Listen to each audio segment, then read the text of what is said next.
Hey, what up everybody? Stevie Breach coming to you today. I was going to sit down and I was going to review the new ROH DVD that I picked up with the Briscoes. This was the documentary, Raised in Sandy Fork, The Life and Times of the Briscoe Brothers. I'm a big fan of these guys. I've gone out and I've watched all the DVDs I have of them and seen their matches, and I went out and I got some more. I picked up this one because it was ROH's first try at a documentary, and I picked up two other best ofs to check out as well of these guys, because I don't know, I just can't get enough. I really like them as a tag team wrestling team. They go out and they do everything. It seems like I really sort of connect with their redneck sort of ways, and I don't know, they're just interesting characters that I really like and I can't get enough of. So I thought I would honestly really enjoy this documentary, but I learned from this that ROH has a lot of growing to do if they want to make these ROH documentaries. When it came down to it, I felt like at the end of this, it was more of a commercial to buy the Best in the World pay-per-view where Mark fought Jay for the Ring of Honor title at the last, I believe that was the last pay-per-view, and actually it is going to be the last pay-per-view that they're going to run. But it was much like what the it's much like what the UFC does when they do the countdown specials for the big shows. They give you that last push, give you like a 1 hour show highlighting what these guys have done to get to the point they were at, where they came from, everything they've gone through in their careers, and that's much what they did with this here. It was a mix of bad reality show TV, documentary that outlined who they are and where they've came from, and just telling their story. I wish I could say that this made me a bigger fan of the Briscoes, but I already am a pretty big fan, I guess, and I just got to, I guess, just sort of learn a little bit more about them. It was only 1 hour. Honestly, that was a little bit of a letdown. They put some stuff in there that honestly wasn't really that spectacular. They put the actual matches into the documentary that did go along with the story, but if you're sitting down and you want to watch the documentary, you might not want to watch the match, and then you have to grab the remote and hit next, and you have to skip it, and that sort of takes you out of the feeling of it. TNA put out the Best of Jeff Jarrett. It had a documentary on there, a really good documentary. The only problem with it is that if you want to sit down and watch the whole documentary because of the matches, you have to sit there and you have to watch 6 hours of Jeff Jarrett. I don't know about you, I like Jeff, but I can't sit through 6 hours of Jeff Jarrett. I wish they just would have put the documentary all as one, and they would have put the matches all as the other. That's what I felt like with this one. All of the matches on here I hadn't seen before, so they honestly were pretty good.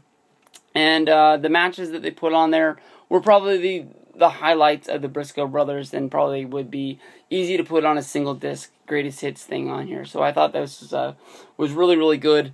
The matches that they put on there was the first match they ever had. It showed the story of it. Jay Briscoe, the older one, was already in Ring of Honor, and he was on a losing streak coming along. He couldn't win a match, and his brother Mark was coming in, and he kept laughing at him and sort of like, rubbing in on him that he couldn't win a match. So they set up a match for their for his debut, and Mark beat Jay, and it was an alright match. Ring of Honor in 2002, to me, didn't seem like it was all that spectacular. They didn't cut the commentary. They didn't cut the video at all. It was just raw footage. They wrote it. The announcer did a full-on promo for RF Video to buy all your Ring of Honor merchandise, DVDs and VHSs in there. It was a little weird, but they gave you just the pretty much straight up the way it was. They kept calling it a match of the year candidate.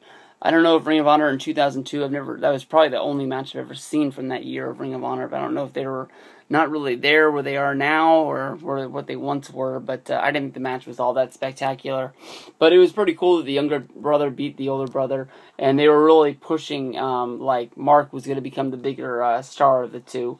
They move along, become a tag team finally. They show the first time they ever win the tag team championships against the team of Special K. That match was pretty good. They skip a whole big part somewhere along the way.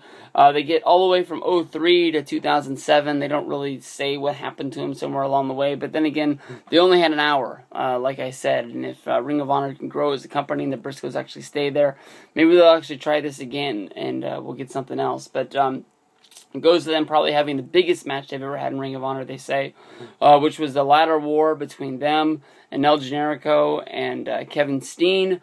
And that place, where did they say where it is? No, it just says it's the Man Up pay-per-view. But that crowd was really into what they were doing. Generico was really pumped to have this match. I've heard that Generico and Kevin Steen were actually a pretty good tag team. I haven't seen a whole bunch from them. All I know is they really had, of their feud when they finally did break up. I've seen that ROH promo for that one pay-per-view they're going to do 1,000 times. I think everybody remembers that back from 2010. That match was really, really good, really awesome.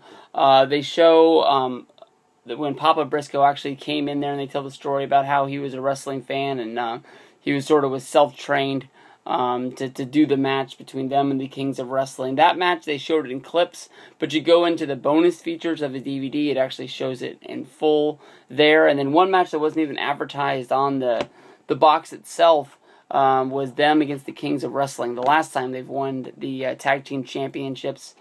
No, wait a minute, did I say the Kings of Wrestling? I meant to say the World's Greatest Tag Team, if I didn't say that. Shelton Benjamin and Charlie Haas. And that match was really, really good.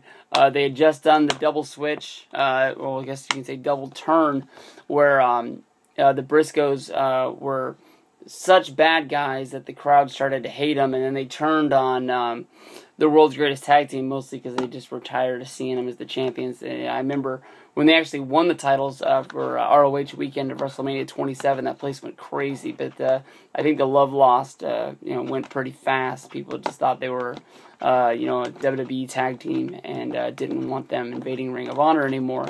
So I think it actually worked. It became big heels there. But the match never really got started. Charlie Haas and Shelton Benjamin beat the shit out of the Briscoes, separating them, making it 2-on-1, hitting with chairs, all sorts of shit. Really good match. Briscoes had the story of coming from behind to actually pull off and win the match and ending the title reign of the World's Greatest Tag Teams, which the fans were really, really into. After that, they showed clips of Jay winning the title from Kevin Steen at WrestleMania weekend in New York this year. That led up to them showing the commercial, or not really the commercial, but the promo setting up the match where Mark Briscoe challenges Jay, and Jay accepts, and Jim Cornette books the match. I thought that was really, really well done. I've never really seen any Ring of Honor television since they've switched over to the new program that they're on now. I've seen that they've been uploading some stuff up onto YouTube now, so you don't have to go through the website, I don't think. I don't know how late it is or how far it is behind, but I thought that was really good, and if more stuff's like that, maybe I'll check it out along the way. The best stuff, honestly, became from the special features. When you're watching the documentary, they don't get to show you a whole lot of stuff, but it's really bad reality television stuff. Papa Briscoe's there yelling at them when they show up late for the chicken farm to feed the chickens. They're late by almost an hour. They're driving down the road doing most of the interviews, talking on this stuff. Jay's driving the RV, and the guys asking them questions. But much like the CM Punk documentary, the Blu-ray, if you bought that, all the Blu-ray special features, that really steals the show, and that's the same thing with here. I was laughing my ass off as Mark went and showed us his favorite tree that's in his yard, and he climbs it to the top. And I was laughing so hard when he was climbing to the top, and I thought the segment was going to end. And then they show him climb down, and it's even funnier. Then it gets a little weird. He takes me over to another tree that's in the yard and tells a story about when he was 12. He climbed the tree, and he fell out and landed on his head, and maybe that's why he seems a little funny these days. But that was honestly kind of sad. That story, but real good stuff. The one thing I really took away from this is that everybody knows that the Briscoes, their dad's real big into chicken farming, and they work on the chicken farm, feeding the chickens and picking up the dead chickens and all that other stuff. Everybody knows that part of them, but it also shows that they own a lawn care service.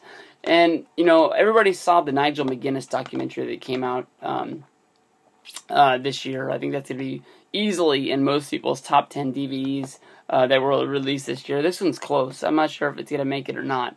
But I think everybody's seen that he was working at the deli, and it was kind of sad that a guy that's in TNA on national television every Thursday night is pulling shifts at a deli department to make sure that he can pay his bills and keep afloat along the way. It doesn't really seem worth it along the way, you know what I mean? Like, you work so hard to get to where you're at, and you're not even able to provide for yourself, even though you're, you know, with Nigel McGuinness, when he was in TNA, easily at the beginning, it seemed like he was going to become one of the biggest stars they had when he was feuding with Kurt Angle. I don't think he ever won one of the matches against them, but they made him look really big and really strong, and then after the Angle thing was over, it just hit the shits. They didn't have anything for him, and now here you are. The Briscoes, you know, they're not the biggest stars that are in there, but I'm sure that they sell a lot of merch, push a lot of DVDs out for him, and they got to get paid pretty well. Plus, I'm sure they take independent bookings, but you know, they also have to work on this chicken farm and keep that up for them. And then they also have to have this other business of mowing lawns along the way. Like, you know, I always have sort of been saying that I really want the Briscoes to stay in Ring of Honor, because I just feel like they would get, you know, pushed better to have better matches. They're going to be in a better situation where they won't be all censored down. But now, after seeing that, honestly, if you were to ask me and we were to talk about this, maybe it wouldn't be that bad going to WB, signing a developmental deal, getting through there and getting on TV. Even if they have to go out there and act like the fucking bushwhackers, they won't be mowing lawns and working that chicken farm no more. Maybe they'll work the chicken farm because it's their family business and they love it, but maybe they can let that other stuff go and they be on the road all the time, and then they can just come home and enjoy their families, because they really pushed it really hard. That's what they care about and that's what they love.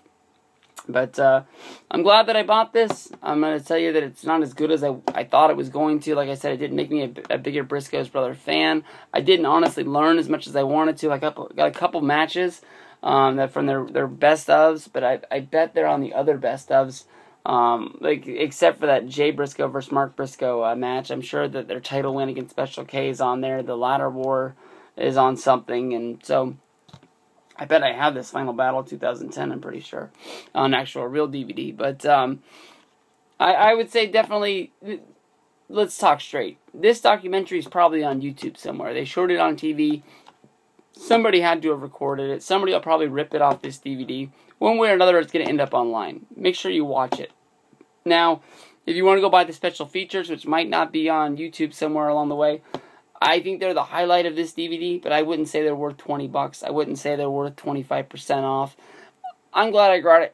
I'm glad I got it because I'm a Briscoes Brother fan, but I don't think you guys, I don't think that it's possible that you guys couldn't live without this. So maybe that's a fair way to say it. I'm glad that I got it because I'm a fan of theirs, but I don't think if you're not as big a fan, you don't have to have this. It's fun, though. Maybe they'll stay there long enough and then they can make another documentary, give it another try, or maybe just give us a volume 2 where they show more of them on the farm, driving to the shows. They are some of the best characters that Ring of Honor has right now. But as of right now, I honestly really wish they would go over to WWE, even if they had to be the fucking bushwhackers, and put on a show.